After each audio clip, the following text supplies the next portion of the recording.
저 액체와 고체 그 두 개 할 겁니다. 액체하고 고체. 자, 여기는 특별한 계산 문제는 별로 없어요. 고체에서 약간의 계산 문제가 있긴 한데 뭐 그거는 계산 문제라고 하기에도 민망할 정도로 아주 쉬운 계산 문제 나오고, 중요한 거 잘 정리해서 외우기만 하면 됩니다.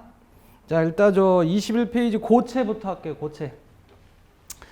자, 고체 얘기는 크게 세 가지 얘기를 잘 기억하면 됩니다. 하나는 고체 구분 얘기하고, 2번에 결정성 고체 종류 얘기하고, 그 밑에 결정의 구조 하는 3번 얘기 있죠?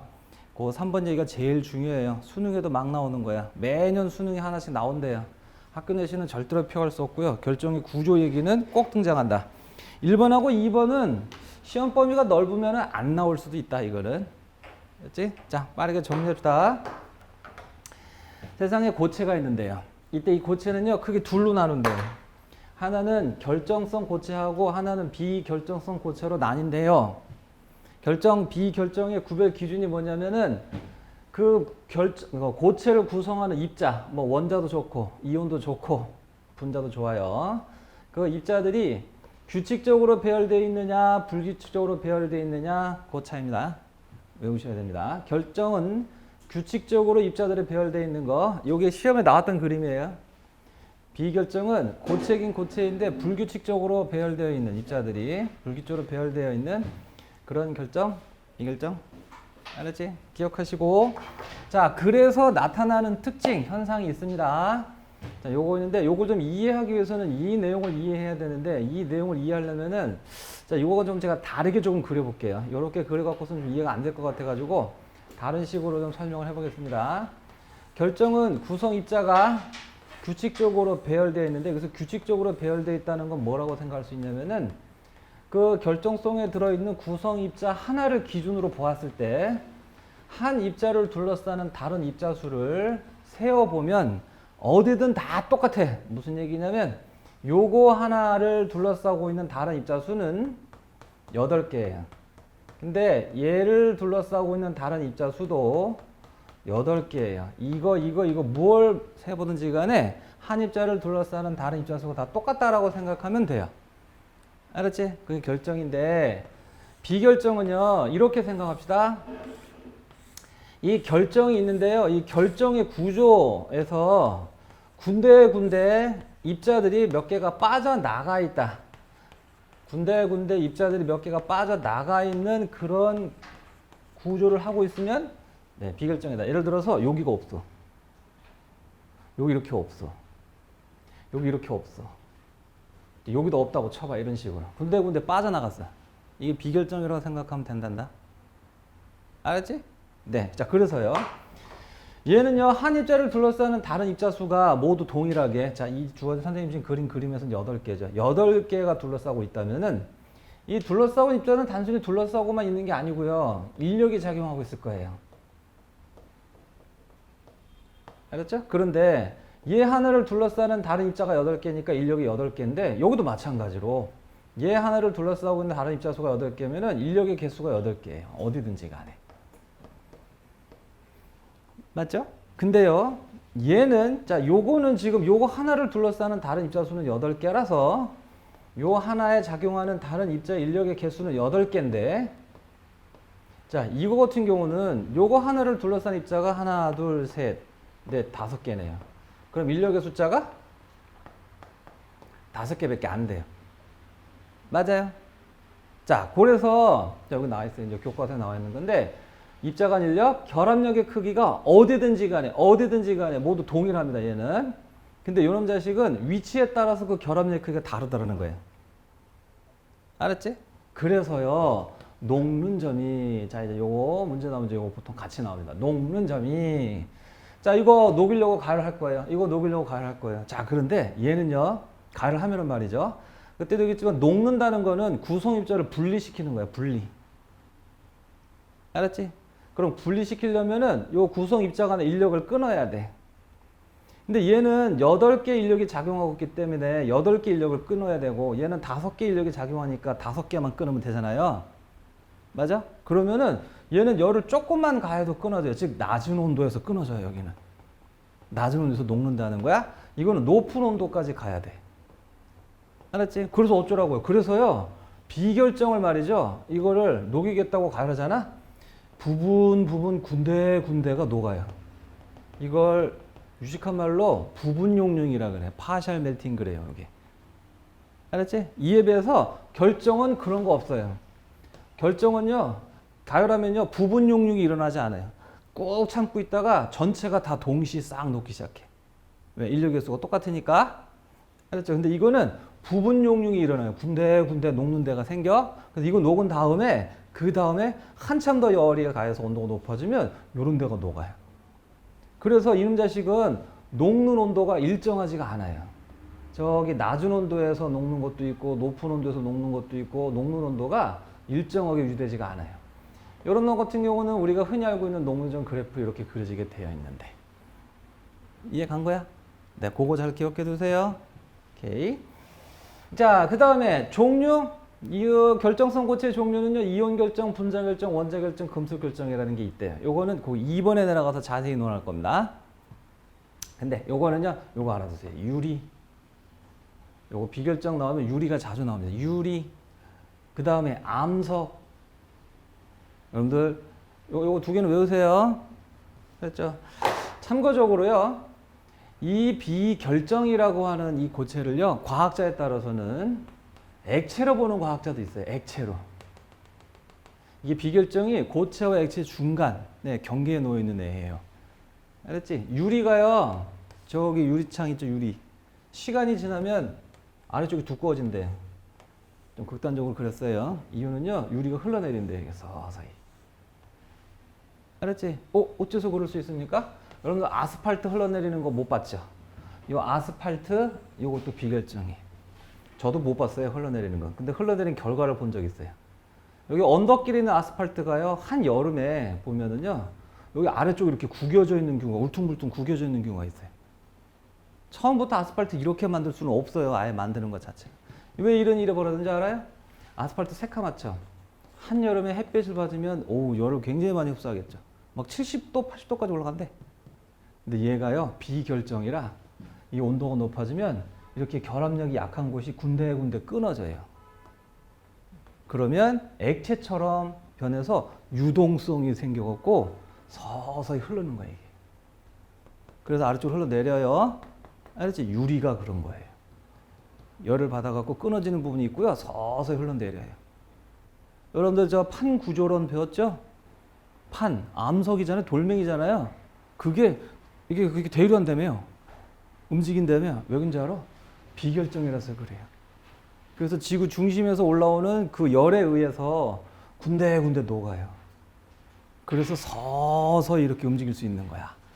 1년에 뭐 한 몇 센치씩 움직인다고 하죠. 1년에 몇 센치지만 그게 100년, 1000년, 몇 억 년 모이면 어마어마하게 많은 양이 되는 거죠. 그죠? 그래서 지구 전체적으로 대륙의 이동이 일어날 정도잖아요. 액체는 말이죠. 끈끈한 정도 점성도라고 하는 게 있어요. 이때 액체마다 점성도가 높은 애가 있고 낮은 애가 있어요. 물 같은 건 되게 낮아요. 알았죠? 가래침 같은 거. 그걸 굳이 액체라고 본다면 이제 그거는 점성도가 되게 높은 거예요. 알았지? 이때 액체 중에 점성도가 굉장히 높은 액체다. 라고 하는 과학자도 있어요. 굉장히 높아갖고 겉으로 볼 때는 이제 딱딱한 고체처럼 보이지만 흘러다닐 수 있는 성질이 있는 것으로 봐서는 액체라는 사람도 있다는 거예요. 그냥 참고야, 참고. 알았죠? 참고. 자, 그래서 비결정은요, 요거 있다. 기억해 주세요. 자, 얘는 요렇게만 하면 되겠고, 그 다음에 2번으로 가서 21페이지 2번으로 가서 이번에는 결정성 고체 종류하는 거 보겠습니다. 자, 이거는 화학원에서 배웠던 거하고 완전 똑같이 중복이 돼요. 그래서 아마 안 나올 가능성이 좀 높긴 해요. 그런데 가끔씩 나왔으니까 알아두긴 합시다. 자, 결정성 고체는 아까도 얘기했지만 이온 결정, 분자 결정, 그 다음에 원자 결정, 금속 결정 하는 게 있더라는 거예요. 알았지? 자, 얘네는요, 여기 나와 있는 것만 외우면 돼. 표에 나와 있는 거. 알았지? 자, 이온 결정은요, 기억하도록 합시다. 이거 이미 화학원 시간에 배웠는데, 이온 결정은 금속, 비금속, 무슨 결합 결과 만들어진다? 이온 결합 결과 만들어진 물질을 우리는 이온 결정이다라고 한다 그랬었어요. 그렇지? 금속 원소하고 비금속 원소가 만나면 결합을 하는데, 자, 결합은 옥텟되려고 하죠? 옥텟될 때 금속 쪽에서 비금속 쪽으로 전자가 홀라당 넘어가면서 금속은 뭐가 되고? 양이온이 되고, 비금속은 뭐가 되고? 음이온이 된 다음에 양이온과 음이온의 정전기적 일정으로 붙는다. 그 이온 결합 결과 만들어진 물질을 우리는 이온 결정. 얘는 구성입자가 뭐야? 아, 이거 중요하죠. 자, 기억하세요. 얘는 이온 결합, 구성입자 양이온, 음이온. 그 다음에 그림 기억하세요. 이거 시험에 나왔던 그림이니까. 화원에서 했던 거 다시 복습한다 생각하시면 되겠죠. 그 다음에요. 이번에는요. 분자 결정. 자, 얘는 비금속 공유 결합 결과 만들어지는 결정이죠.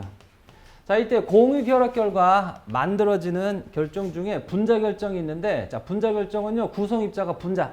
항상 요거 이름의 앞부분은 구성입자를 뜻하는 거야. 얘는 구성입자가 분자. 근데 내가 분자 뭐라고 하자 그랬냐면, 이거 작은 원자 덩어리 이렇게 하라 그랬어요. 원래 물질의 성질을 갖는 가장 작은 알갱이라고 화학적으로 정의가 있지만, 그런 건 안 물어봐. 그냥 작은 원자 덩어리 머릿속에 이렇게 생각하라 한다고 그랬었고요.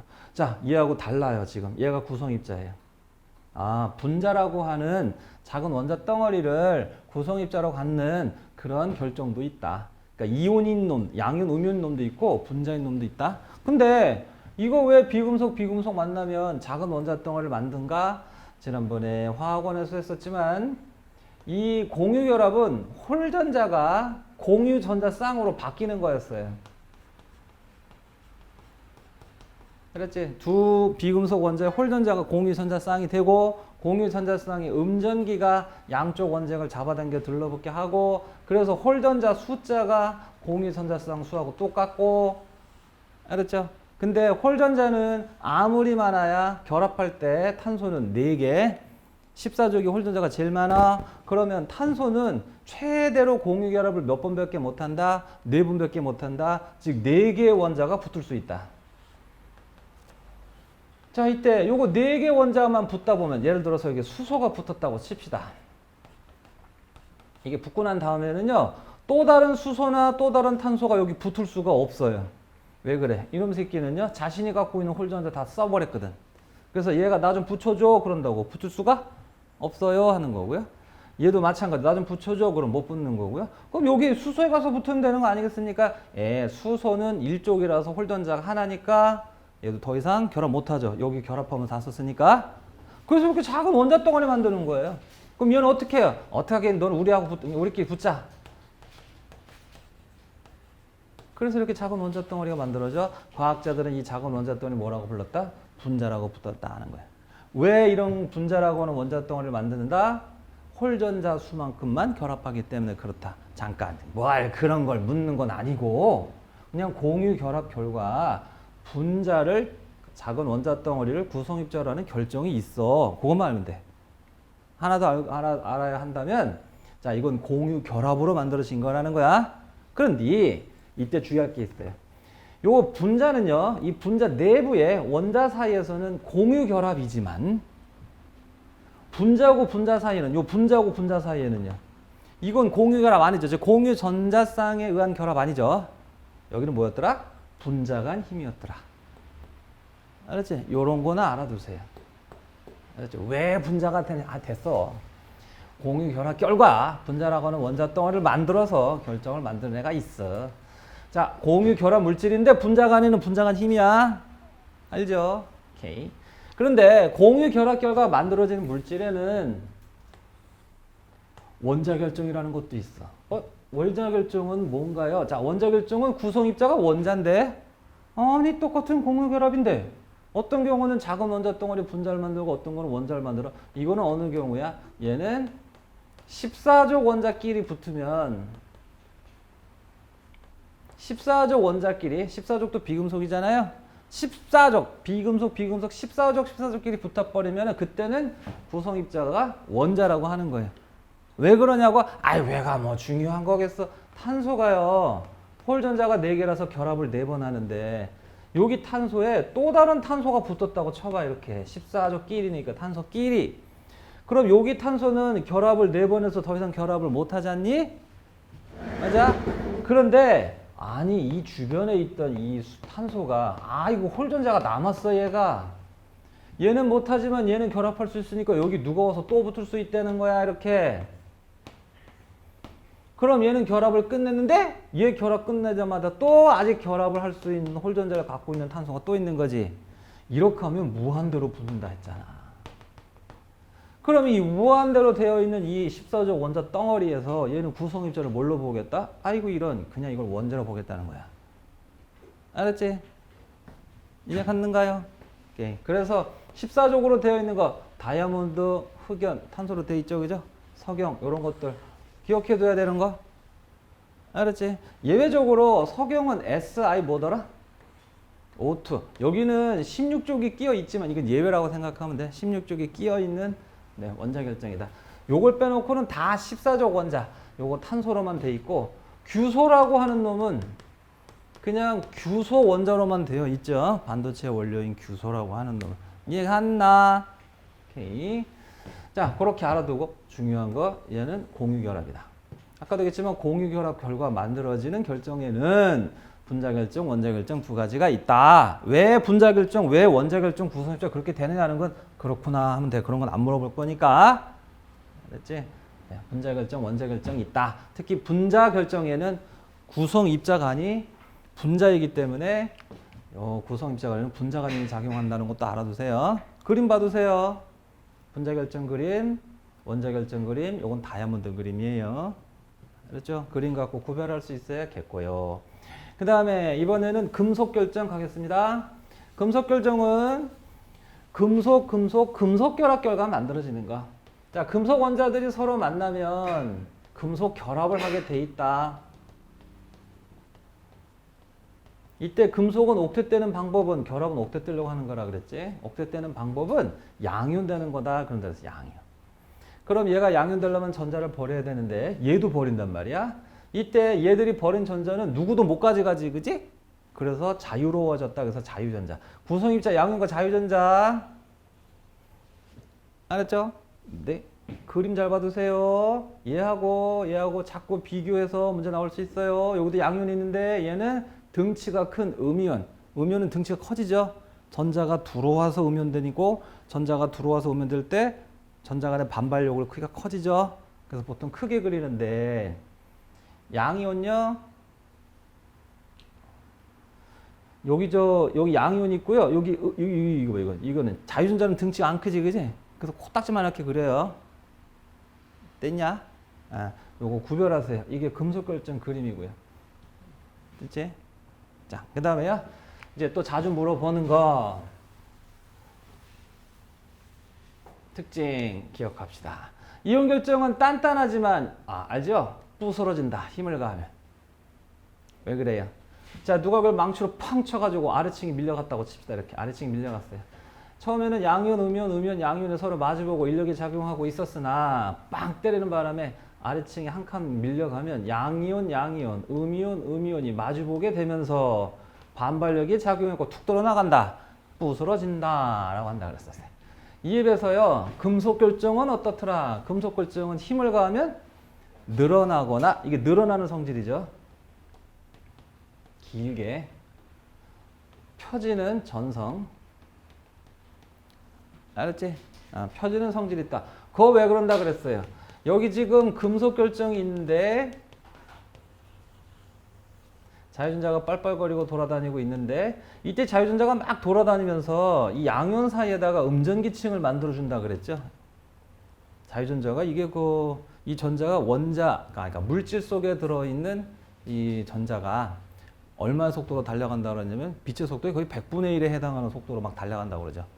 어마어마하게 빨리 겁나게 빠른 속도로 막 돌아다니는 거니까 여기가 음전기층이 만들어지고 이 양이온을 잡아 당겨서 들러붙게 하는 그게 이제 금속결합인데 누가 여기를 망치로 붕 하고 때리면 이 양이온이 이렇게 밀려가는데 반을 가는데 실 간다고 자유전자가 쫓아간다 그랬죠. 그래서 얘가 이렇게 밀려온다 하더라도 아까 이온 결정처럼 무슨 반발력이 생기는 건 아니에요.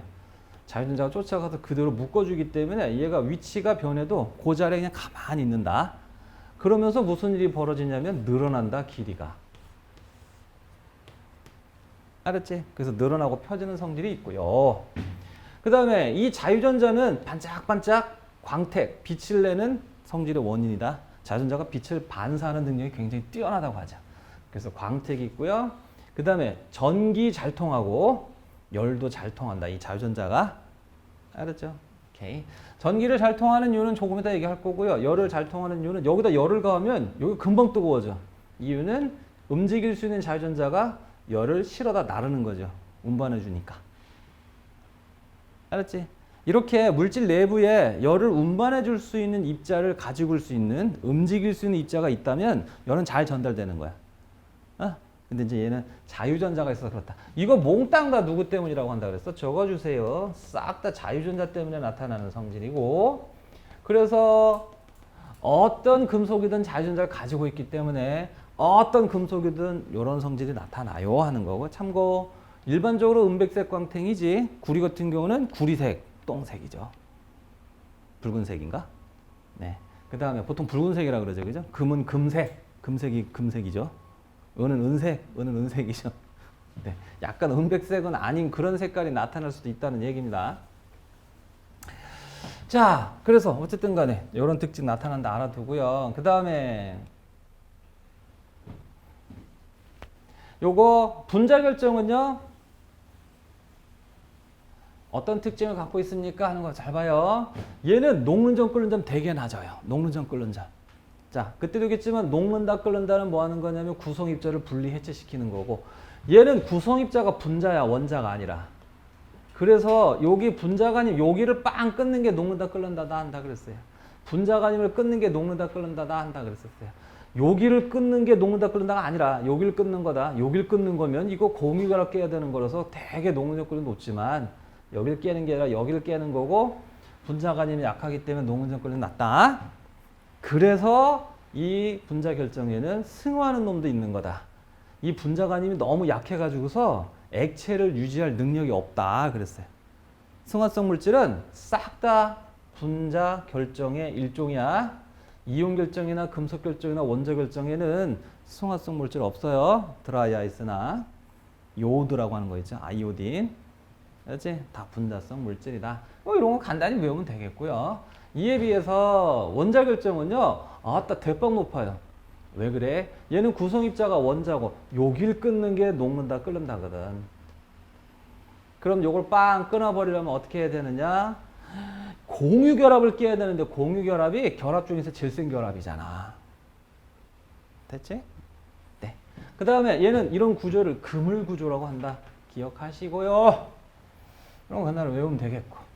이 사실 이게 문제 하나밖에 안 나오는데 한 문제를 위해서 배울 건 되게 많죠.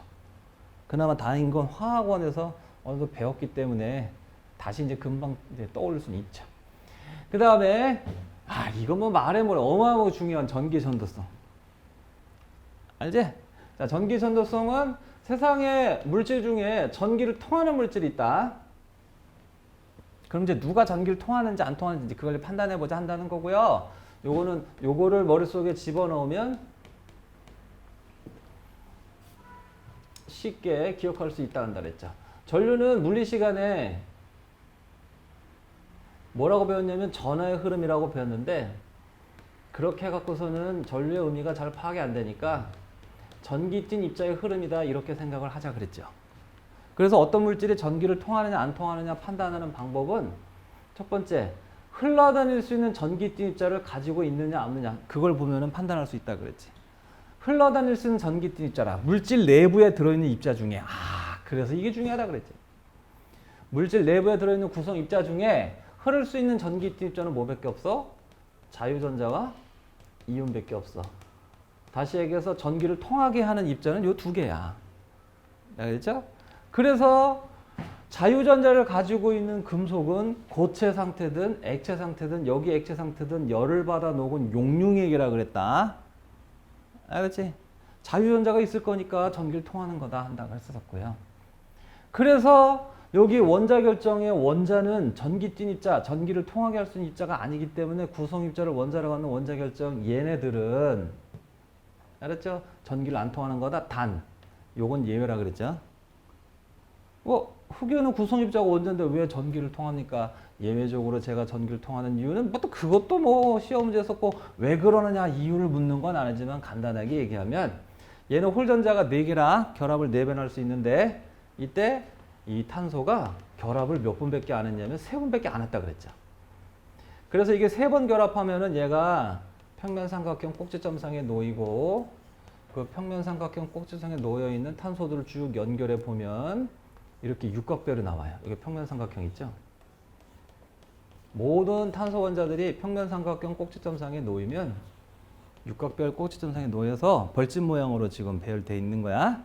이때 이 탄소 원자가 결합을 3번만 하면은 여기 홀전자 있잖아. 남는 홀전자. 이 남아있는 홀전자가 모든 탄소 원자가 홀전자 하나씩 갖게 돼요. 결합에 참여하지 않는 홀전자 하나씩 있는데 이 홀전자들이 여기 뱅글뱅글 이 고리사를 막 돌아다닐 수 있다는 거야. 꼭 금속의 자유전자처럼. 그래서 전기를 통한다. 자, 어쨌든 간에 이거 외워야 돼요. 고체에서는 안 통한다. 액체도 안 통한다. 예외적으로 흑연은 통한다. 그 다음에 분자결정 마찬가지. 이건 전기를 통하게 하는 입자가 아니기 때문에 고체 상태든 액체 상태든 전기를 통하지 않는다. 알았죠? 오케이. 그런데 이온 결정은 자, 이온을 가지고 있으니까 당연히 전기를 통하는데 고체에서는 안 통한다. 액체에서만 통한다. 왜? 이 고체에서는 이게 이온들이 딱 들러붙어 있어갖고 움직일 수가 없다 그랬죠? 그죠? 그래서 전기를 통하려면은 얘들만 가지고 있다고 해서 전기 통하는 게 아니고요. 흘러다닐 수 있는 상태여야 한다. 그랬어요. 알았지? 네. 자, 그래서 얘는 고체에서는 안 통하고 액체 통하며 그래서 이런 그래프를 그릴 수 있다 한다 그랬어요. 이온 결정에서만 적용되는 온도에 따른 전류 쉐기 그래프. 처음에는 전류가 안 흐르다가 여기가 고체죠. 어느 온도 이상에서는 전류가 흐르고 여기는 무슨 점이야? 녹는 점이었어요. 그런다 그랬었죠.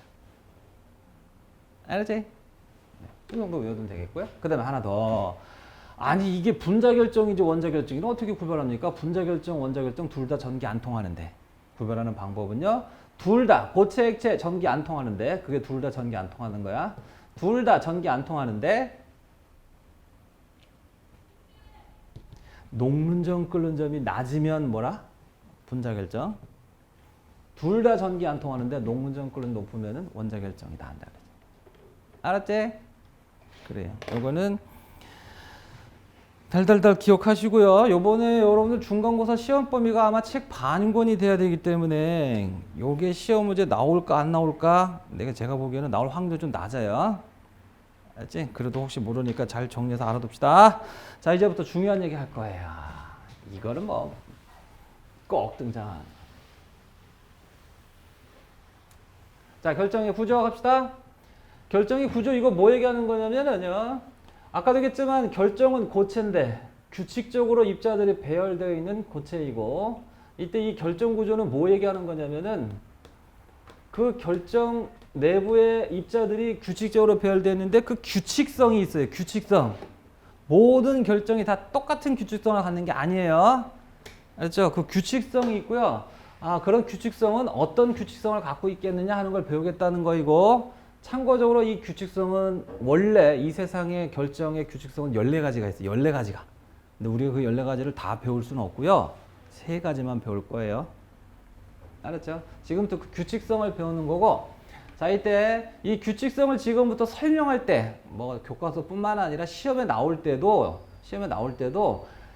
요걸 가지고 나올 겁니다. 설명할 때도 단위세포로 설명할 거고요. 그 다음에 시험에 나올 때도 단위세포를 갖고 이제 시험에 나올 거고. 그럼 단위세포가 뭐냐면은 단위세포는 이렇게 생각해. 결정 내부의 반복의 기본 단위다 이렇게 생각하세요. 알았지? 반복의 기본 단위다가 무슨 얘기냐면은 우리 아파트 지금 20층짜리 아파트가 있다고 했을 때 이 내부 구조가 어떻게 생기는지 알고 싶다고 쳐봐요. 이때 요거 아파트 1층부터 20층까지 모든 집들을 다 일일이 돌아다니면서 구조가 어떻게 생겼구나 확인할 필요는 없는 거죠. 모든 아파트는요. 집 한 채만 딱 보면 이게 모두 똑같이 반복되어 있으니까 마찬가지라는 거예요. 여기 지금 어떤 결정이라고 하는 놈이 있다고 했을 때 이 내부가 어떻게 되는지 알고 싶다고 했을 때 여기서부터 여기까지 다 조사할 필요가 없다는 거예요.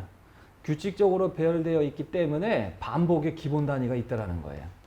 그 반복의 기본 단위 단위세포라고 한다 그랬죠. 얘만 확인해 보면은 이놈 새끼가 X축, Y축, Z축으로 계속 반복되어 있으니까 아 이게 전체적으로 어떻게 생겼구나라고 판단할 수 있겠다는 거예요. 그래서 단위세포만 따져볼 거고 아까 선생님이 결정의 규칙성이 14가지가 있다고 했는데 그 14가지란 단위세포가 14가지 있다 이렇게 생각하면 되겠으며 우리는 3가지만 배울 거예요.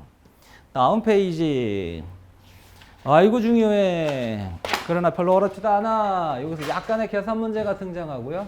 자, 이 단위세포 중에 단순입방, 채심입방, 면심입방 하는 입방 구조. 자, 입방은 큐빅 정육면체.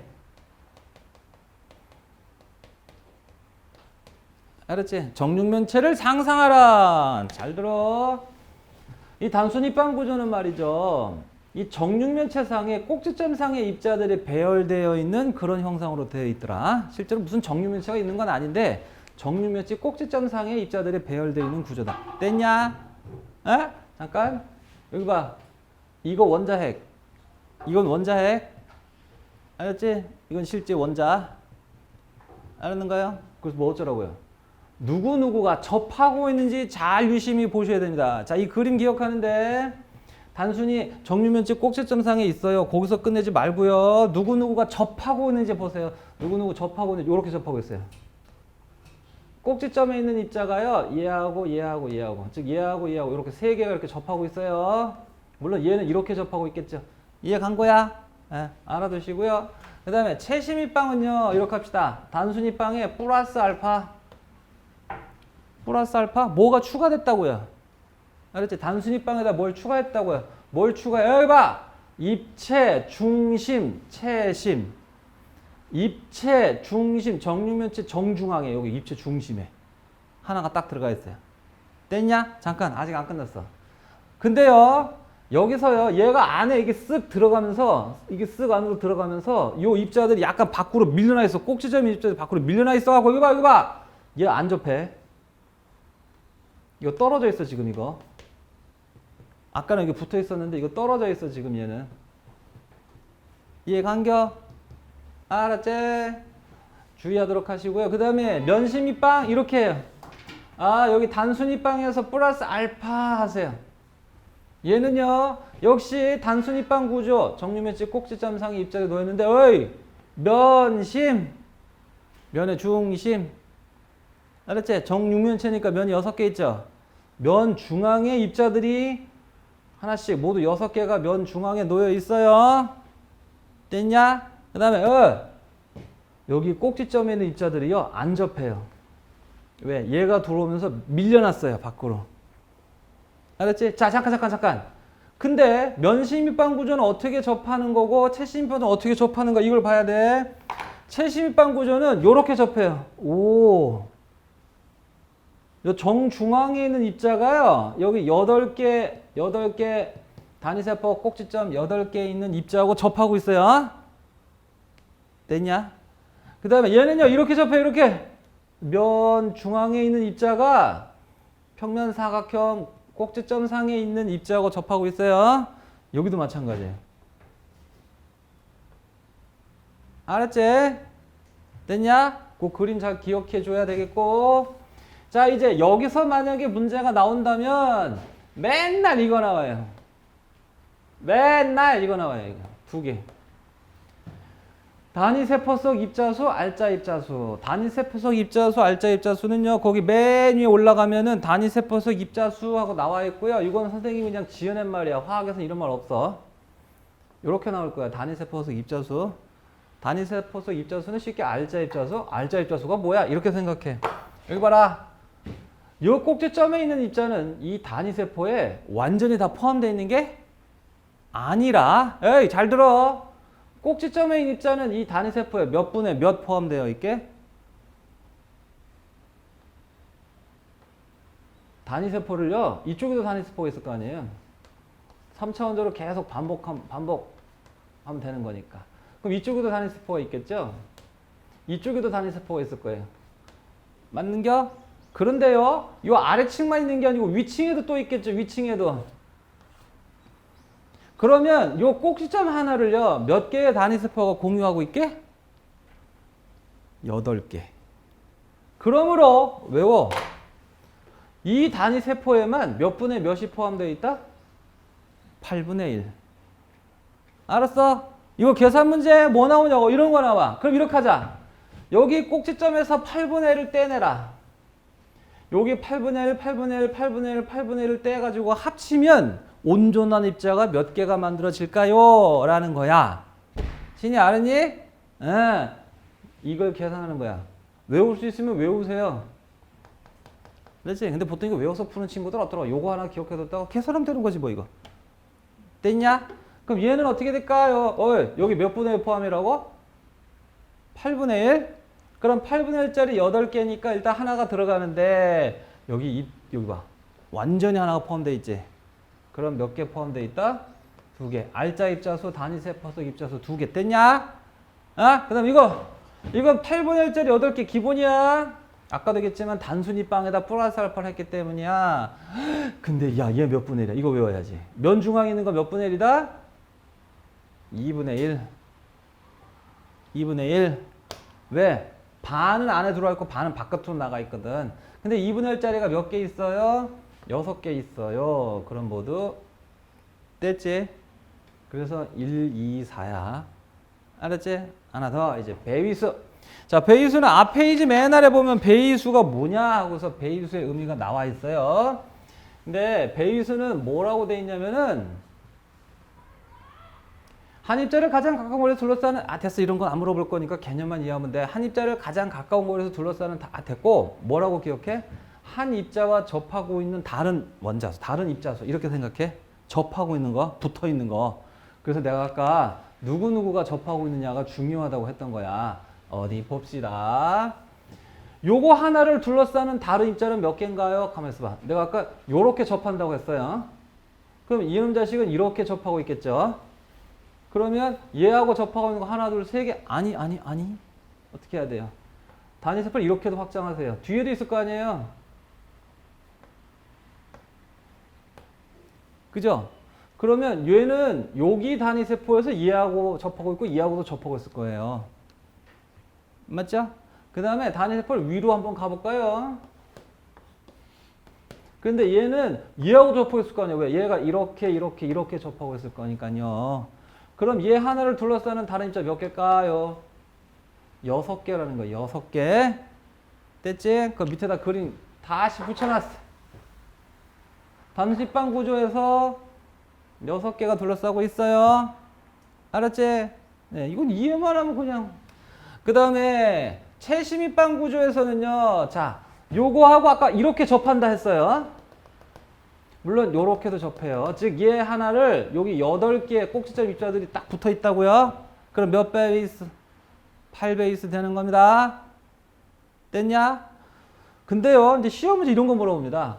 얘 하나를 기준으로 몇 개가 둘러싸고 있습니까? 그럼 8개요. 얘 하나를 기준으로 몇 개게요? 얘 하나를 기준으로 몇 개가 둘러싸고 있게요? 그건 몇 개인지 어떻게 알아요? 그것도 8베이스. 무슨 얘기냐면 이걸 기준으로 하든 이걸 기준으로 하든 무엇을 기준으로 하든 다 8개가 접하고 있어. 아니 그건 어떻게 그러는데? 자, 그럼 이렇게 할 거야. 3차원 입체 구조는 그림이 되게 복잡해져 가지고서 이해하기 힘드니까 2차 평면 구조로 그림을 나타내 볼 테야. 자, 이게 단위 세포가 지금 8개가 있는 거야. 하나, 둘, 셋, 넷, 다섯, 여섯, 일곱. 이때 여기 꼭지점상 입자들이 이렇게 있는 거야. 이때 여기 단위 세포에도 꼭지점의 입자들이 이렇게 있는 거야. 실제로는 이렇게 있는데 요거 2차 평면으로만 나타냈다는 뜻인 거야. 진이 알았지? 그 다음에 이놈의 새끼가요. 여기 정중앙에 있는 거예요. 입체 중심에. 알았지? 잘 봐요. 이렇게도 단위 세포가 만들 수 있어요. 그러면. 알았지? 요렇게도 단위 세포를 이렇게 설정해도요. 이 단위 세포가 똑같은 단위 세포가 되는 거예요. 이렇게 설정해도. 그래서 얘 하나, 꼭지점에 있는 입자를 하나를 기준으로 둘러싸는 놈은 8개예요. 됐냐? 그래서 무엇을 기준으로 하든 간에 8개. 그래서 최심 8개, 최심 8개가 베이수 8이야. 그 다음에 면심, 이게 골치가 아파요. 면심은 10이야. 우와. 6, 8, 12. 1, 2, 4. 6, 8, 12. 알았지? 자, 얘는요. 왜 10이냐고 그 밑에 그림 여기 보세요. 요거 하나를 기준으로 둘러싸고 있는 다른 입자수를 따져보면은요. 이거 봐. 얘는요. 요 면에서 요렇게 접한다 그랬어요. 요렇게. 물론 이제 이 면에서도 이렇게 접하기도 합니다만 여기 단위세포 여기 뒤에 얘하고 이렇게 접해요. 여기 면 중심에 있는 거야. 면 중심에. 알았지? 근데 말이죠. 얘하고 공유하고 있는 다른 단위세포, 이런 단위세포 있을 거 아니야? 거기 단위세포의 요 면에서도 이렇게 접하고 있으니까 얘하고 붙어 있다는 거야. 그런데 저기 위쪽, 뒤쪽에, 뒤쪽, 위쪽으로 또 단위세포가 있을 건데 요 면에서 또 이렇게 접하고 있을 거고요. 그 다음에 여기에 또 단위세포에서 이렇게 접하고 있겠죠? 맞냐? 그래서 여기 요면 그러니까 여기 단위세포 여기 단위세포에 요 면 중심인 놈하고 얘가 접하겠지, 그지? 그럼 일단 요 면상에서 4개. 그런데요, 이렇게 볼게. 지금부터 얘를 기준으로 요거를 X축이라고 할게. X축. 근데 이번에는요, 요런 면, 즉 여기 면하고 나란한 또 다른 면 3개를 생각해 볼 거야. 즉 단위세포가 이렇게 있다고 생각하면 되겠지. 이해 갔냐? 여기 4개 단위세포에 요면에 있는 놈하고도 접했을 거야. 요렇게. 됐어? 이걸 Y축이라고 한다면 이제 나머지 Z축 하나 있겠죠. Z축. 그래서 요렇게 모두 몇 배의 위수? 12배의 위수. 알았지? 이거는 몇 년 전에 나왔던 문제. 그래서 이것도 좀 알아둬야 될 것 같아서. 잘 봐요. 이거는 교과서 없어. 없는데 응용 문제로 나왔던 거라 붙여놓은 거야. 잘 봐요. 여기 단순히 빵을요. 이렇게 대각선 방향으로 자를 거야. 이렇게 잘랐다고. 이때 요거 단면이 어떻게 보이겠냐? 알았지? 요거 단면이 어떻게 보이겠냐 한다는 거야. 단면이 어떻게 보이겠냐. 그래서 이 입자들이 어떻게 배열되어 있는지 누구하고 누가 접하고 있는지를 이해하고 있는 게 되게 중요해요. 알았지? 다시 요렇게는 접한다 그랬어요. 요렇게는 접한다 그랬어요. 근데 얘하고는 접하고 있지 않겠죠. 얘하고 얘는 떨어져 있겠죠. 그래서 저기 단면을 딱 끊어보면 얘하고 얘는 접하고 있어요. 여기도 접하고 있지만 얘하고 얘는 요렇게는 안 접하고 있다 그랬죠. 그래서 떨어져 있어요. 이렇게 생겼다. 요거 단순히 빵. 채심이 빵은요. 채심이 빵 아까 뭐라냐? 요렇게 접하고 있다 그랬지. 얘하고 입체 중심에 있는 거. 그럼 단면을 요렇게 끊어봐라 이거 이렇게. 알았죠? 그러면 이렇게 접하겠대요. 요게 지금 채심에 있는 입자야. 그리고 요놈 새끼는 안 접해요. 얘는 떨어져 있다 그랬어 그때. 이렇게 안 접해, 떨어져 있어요. 됐지? 이거 얼핏 보면 뭐처럼 보여요? 이제 공부 조금 게을른 친구들은 얼핏 보면 얘처럼 보이죠. 면심이빵. 그렇게 면심이에요. 또 이렇게 얘기하는 그런 거 아니야, 신이야? 그 다음에 면심이빵 구조 갑시다. 면심이빵 구조는요, 다시 얘하고 얘는 안 접해요. 그랬죠? 그 다음에 이렇게 접한다 그랬어요. 그래서요, 여기 떨어져 있어요. 물론 당연히 이쪽도 떨어져 있어요. 요거 떨어져 있겠죠. 여기 안 접해요. 근데 이렇게 대각선 방향으로 요거 3개가 접하고 있기 때문에 이게 면심이에요. 여기가. 됐죠? 네. 그 다음에요. 이런 자식은 책이 없는데 하도 시험 문제 많이 나와가지고 선생님이 이씨 안 되겠다 싶어서 거기다가 정리해놨어요. 이온 결정 구조? 잠깐만요. 우리가 지금까지 배웠던 이 구조는 뭐라고 보면 좋겠냐면 얘는요. 구성 입자가 다 똑같아. 이 원자가 다 똑같아.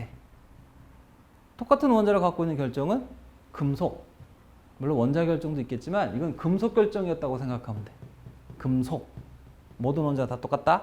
근데 이온 결정은 양이온, 음이온 달라요, 이게. 알았지? 그래서 이게 단위세포 속에 결정 속에 보면은요, 서로 다른 두 종류 이상의 이온들이 들어있을 수 있어요. 알았지? 그래서 이온 결정은 대땅 복잡스러워요. 알았지? 네. 선생님이 아까 그 규칙성 14가지, 단위세포 14가지 있다고 그랬죠? 요즘에 시험 문제 낼 거 없으니까 그 14가지 중에 우리 앞에서 배웠던 3가지만 알면은 쉽게 응용해서 풀 수 있는 구조를 막 끌어다가 문제를 내버리고 있더라고, 요즘에. 그게 이거예요. 알았지? 잘 봐요. NaCl형이라고 하는 거는 염화 나트륨과 똑같은 결정 구조를 가지고 있는 이온 결정이다. 이온 결정 구조다. 그래서 NaCl형이라고 하는 거야. NaCl과 똑같은 거라는 거고. 어디 봅시다. 뭘 정리해야 되냐면요. 자, 여기 Na 플러스하고 Cl 마이너스가 쓰이는데 Cl 마이너스 중심으로 보면은 얘는 무슨 구조고 Na 플러스 중심에서는 무슨 구조냐? 그러니까 단순히 빵이냐, 채심이 빵이냐, 면심이 빵이냐 그걸 따지라는 거야. 아, 나 좀 봐. 여기 봐. 얘들아, CL만 봐봐. CL이 어디 있어요, 지금? 딱 요거는 무슨 구조야? 면심 구조죠, 그죠? 면심이 빵. 알았지? 자, 그래서 음이온 Cl-는 면심입방 구조예요. 알았지? 근데 Na 플러스 봐봐. 오이씨, Na 플러스는 어디 있어? 뭐야, 이거 모서리에 있는데? 여기 단위세포에 모서리에 있는데? 모서리가 12개 있어요. 그리고 입체 중앙에 하나 있는데? 이게 뭐예요, 이거는? 면심이에요. 에? 이게 어떻게 면심입니까? 이게 어떻게 면심입방 구조가 되는 겁니까? 자, 요건 이해가 안 되죠, 그죠? 그래서 여기다가 선생님이 다시 그림 그려놨어요. 잘 봐요. 요거 좀 확대해서 다시 볼게요. 자, 봐. 여기 지금 요게 Na 플러스인데 요게 Cl 마이너스고요. 요게 지금 Cl 마이너스 중심의 단위세포라고 할게요. Cl 마이너스 중심의 단위세포를 보면 Cl 마이너스는 진짜 면심입방 꼭지점상에 놓이는 거 맞아요. 그리고 면심병 구조로 표현하는 거 맞는데 Na 플러스가 이해 안 되는데 이렇게 할게요. 이렇게 선을 그어볼게요. 이쪽으로 단위세포를 확장했다고 쳐봐.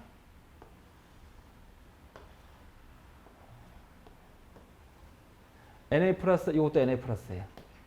Na 플러스 입장에서 보면은 면심입방이야. 그러니까 지금 여기 모서리에 있었던 Cl과 Cl 사이에 Cl 중심의 단위세포의 모서리에 있던 놈은요, Na 플러스 단위세포의 면 중심에 있는 거예요. 이렇게. 알았지? Cl과 Cl 사이에 있던 Cl 마이너스 중심의 단위세포 모서리에 있던 놈은 Na 플러스 중심 단위세포의 면 중심에 있는 거예요. 이해 가냐? 뭐 말인지 알았어? 그래서 뭐 어쩌라고요? 오호! 결국 Na 플러스 중심의 면심입방 구조와 Cl 마이너스 중심의 면심입방 구조, 얘를 2분의 1 겹쳐 놓은 거예요. 2분의 1. 아, 그러니까 이렇게 했다고요.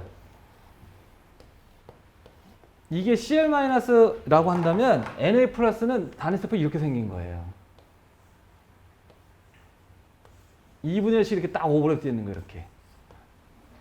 됐지? 그 중에서 요거 하나를 아니다. 요거 하나를 단위세포로 띄어낸 거, 요놈 자식을.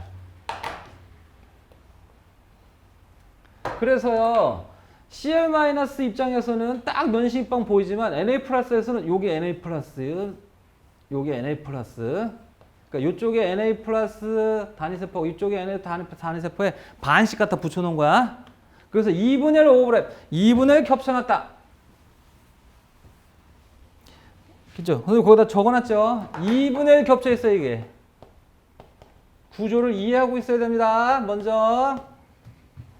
근데 쉬워가지고 한번 딱 이해만 하면 뭐. 그래서 결국 Cl-든 Na 플러스든 다 면심입방 구조였다는 거예요. 그러니까 이제 이렇게 응용 문제가 나오는 거죠. 세상에는 이런 규칙성을 갖고 있는 이온 결정 구조도 있다 라는 거고. 자, 당연히 질문 뭔데? 이거 알짜 입자수. Cl-는 알짜 입자 몇 개고 Na 플러스 알짜 입자 몇 개냐? 그 다음에 배위수. 당연히 물어봐요, 여기도. 알았지? 디기 쉬워요. 에이! CL-는 R자 입자 몇 개냐? CL- 이거는 당연히 8분의 1짜리 8개, 2분의 1짜리 6개니까 4개죠. 맞아요? 8분의 1 꼭지점상에 8개, 2분의 1. 알았지? 그러면 요 양이온은 몇 개? 잠깐만. 이거 면심이빵이니까 당연히 4개잖아. 원래 면심이빵은 R자 입자 4개거든? 4개인데 아니 그거는 이렇게 따졌을 때 4개지. 그죠? 근데 지금 단위세포가 이게 단위세포예요. 얘가. 알았지? 요것만 단위세포로 보는 거야. 요것만. 그러면 여기서 요거 NA 플러스 따지면 4개 나오나요? 따져볼게. 야, 모서리 몇 분의 1이야? 그래. 4분의 1. 4분의 1짜리가 몇 개 있겠어? 모서리 몇 개 있어? 이거 정육면체니까. 12개. 그 다음에 여기 하나 있어. 있죠? 요놈 새끼가요. 여기 면 있죠? 여기 단위세포에 그러니까 이게 NA 플러스 중심의 단위세포 면 중앙에 있는 건데 그게 CL 중심으로 따지면은 입체 중앙에 있게 되는 거예요. 알았는겨? 그래서 면심이 빵이니까 4개야. 이렇게 가는 거야, 그냥 이렇게. 알았지? 됐어요? 잠깐만요. 이거 이번에 꼭 나옵니다. 이게 수능문으로 가잖아요? 이제 여기서 수능으로 연결돼요. 근데 이게 수능 문제가 쉬워서 요즘 학교 시험 문제도 이런 게 나올 수 있어요. 이거 화학식 뭐게? 이거 4개고 이거 4개니까 몇 대 몇이죠? 그래서 화학식이 NaCl이야. 여기 아무것도 없으면 1 숨어 있는 거 아시죠? 그죠? 잠깐만요. 여기 화학식을 뭐라 그러냐면 참고 실험식이라고 불러요. 실험식은 뭡니까? 우리 분자식은 아는데 실험식은 뭘까요? 분자식은 그 분자를 구성하는 원자의 개수를 정확히 세서 나타내는 식이에요. 예를 들어 H2O, 물 분자는 수소 2개, 산소 하나 있을 때 물이에요. 물 분자는 수소 4개, 산소 2개 있는 물, 세상에 이런 거 없어요. 수소 6개, 산소 3개 있는 물, 수소 4개, 산소 2개, 수소 6개, 산소 4개 이런 물은 없어요. 이건 물이 아니야. 알았죠? 꼭 이것만 물이에요. 즉 개수가 2개, 1개 정해질 때만 물이야. 근데 있잖아요. NaCl은요. NA가 100개 있고 CL이 100개 있어도 염화나트륨 소금의 성질 나타나요. 아우 짜. 1000개 있어도 나타나요. 얘는 개수가 정해지지 않아요. 다만 뭐가 정해져 있게? 개수 비율만 정해져 있다고요. 비율. 알았지? 이렇게 비율만 맞으면 그 물질의 성질이 나타나는 물질은 굳이 개수를 세서 나타낼 필요가 없죠. 또한 이 개수가 정해지는 값이 아니니까 뭐 그때그때마다 화학식을 달리 쓰는 것도 말이 안 되잖아. 그래서 비율만 정해지면 되는 거기 때문에 비율로 나타낸다. 이온 결정은 비율만 정해지면 돼. 알았지? 그래서 이렇게 이온 결정에 비율만 나타내는 그런 화학식을 우리는 실험식이라고 불러요. 근데 요거는 예전 교과서에서 배웠지 요즘에 안 배우는 거니까 참고적으로 더 중요한 게 있어요. 1대1이야? 그럼 얘는 화학식이 NaCl이야. 알았지? 만약에 1대2가 나와서 뭐가 되게? NaCl2가 되는 거야. 알았는겨? 그래서 어쩌라고요? 요런 문제가 등장한다고요. 생판 처음 보는 이상한 단위세포가 나올 거예요, 앞으로. 14가지 중에 처음 보는 이상한 게 나올 거예요. 그 중에 이상한 거 나온다 하더라도 얼른 세세요. 규칙은 앞에서 배웠던 거 똑같아요. 그래갖고 딱 봤더니 1대2야. 그럼 그러면 뭐 대 뭐 2 이렇게 나올 거야. 알았지? 심한 경우에는요. 입자가 3종류가 나올 때가 있어요. 이렇게 수능에도 나왔었어요. 그래도 상관없어요. 그냥 세 가지고서 비율만 찾아갖고 찾아내라. 이게 여기서 나올 수 있는 가장 어려운 문제야. 고체에서 나오는 최고로 난이도 어려운 문제가 이거밖에 안 돼요. 여러분들 숙제에도 들었으니까 풀어보세요. 거기도 그런 거 들어있다고요. 알았지? 그 다음에 베이스 갑시다. 베이스는 한 입자하고 접하고 있는 다른 입자수. 되게 쉬워요. 나 좀 봐. 여기 Na 플러스 중심으로 누가 붙어 있겠느냐? 당연히 CL이 붙어 있어요. 당연하죠. Na 플러스에 Na 플러스가 붙어 있다 말이 안 돼요. Na 플러스끼리 양전기 작용할 거 아니에요. 반발로 떨어 나가야 되죠. Na 플러스 주변에는 Cl 마이너스가 붙어 있고요. 그래서 Na 플러스 주변에 붙어 있는 Cl 마이너스가 몇 개냐? 몇 개냐? 6개다, 이씨. 그러면은 Cl 중심으로 Na는 몇 개냐? 장난해? 당연히. 위쪽에도 하나 있겠죠. 이렇게 위쪽에도. 단위세포가 위쪽으로 이렇게 확장된다면. 그래서 6배의수다. 그림만 보면은 딱 찾아낼 수 있겠죠. 시험 문제 나올 때는 보통 그림 주니까 그림 보고 찾아 들어가시면 됩니다. 자, 이번에는 CS, CL형 갑시다. 염화 세슘형. 자, 얘도 이 CS 중심으로 CL 중심으로 단위세포 모형은 뭐겠고, 알자, 입자수, 배수 어떻게 되고, 화학식 어떻게 쓰는 건지 그것만 할 수 있으면 됩니다. 네, 잘 볼까요? CS, CL형은요, 얼핏 보면 뭐처럼 보이냐면 앞에서 배웠던 채심 입방 구조처럼 보이죠? 알았지? 네, 잘 봐. 이게 꼭지점상에 CL이 있어요. 그리고 여기 CS가 있어요. 잠깐만, CL 중심으로 뭐예요? CL 중심으로. 단순 입방이죠. 알았지? 그러니까 이거 알자 입자 몇 개예요? 당연히 하나죠. 8분의 1짜리가 그렇게 있으니까. 이해가 안 겨? 근데 CS 중심으로 뭘까요? 헉, 이거 뭐야? 이거 하나 딱 있는데. 단순 입방이에요. 왜요? 여기다 그려놨어요. 그러니까 이것도 이렇게 생각하면 돼. 자, 지금 선생님이 CL 중심으로 단위세포를 그렸다고 생각하세요. 알았죠? 여기 꼭지점에 CL이 있는 거예요. 그런데 이제 CS 중심으로 그림을 그려볼 텐데, CS는 어디 있냐면 여기 정중앙에 있다고, 입체 정중앙에 이렇게. 알았지? 그러므로 CS 중심으로도 단순 입방인 거예요. 알았죠? 그러므로 이거 한 개겠죠. 그래서 1대1이라서 CS, CL이 된 거예요. 알았지? 하나 더. 배수는요, 장난하냐? 얘는 채심 입방 구조가 똑같이 생겼으니까 CS가 CL 8개하고 붙어 있어요. 그죠? 배수는 한 입자하고 붙어 있는 다른 입자수. 그래서 CS 중심에 CL이 지금 8개 붙어 있죠. 그런데 이번에는 CL 중심으로 CS는요, 이게 CL이에요.